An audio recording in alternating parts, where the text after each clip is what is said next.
Hey folks, I'm David Bear. I want to tell you a little bit about a new workshop that I'm promoting these days. I've done it a number of times. It's been in the sort of in the background of my life for a few years, but every time I do it, it's so fun. It's so successful. It's one day long, and it's project management for non-project managers.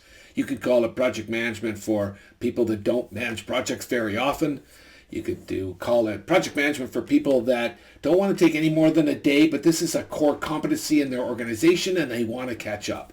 So it's a day of those fundamentals, and it's fast moving, it's quick paced, it's very interactive, and it's a fun place to be, and you certainly come up with a really good understanding of what project management is all about, and more importantly, how you can manage small projects, and it gives you that life cycle and a bit of a sort of a 5-step process of how to manage a project from beginning to end, typical smaller projects, and then or understanding how to be part of larger projects and make a difference and contribute something positive to that process as well.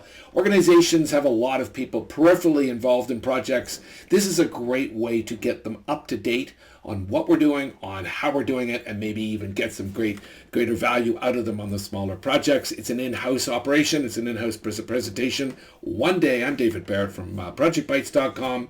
Been in the project management business for 35 years, and I promise you it's fun and exciting. If your organization is interested in this kind of thing, if you want to take this to the powers to be, to HR training and development, and or your project office, and say, listen, there's a lot of people here that could benefit from this kind of one day, typically a virtual session, give me a shout. I'd love to chat with you. I'm David Barrett. Thanks for watching. Bye-bye.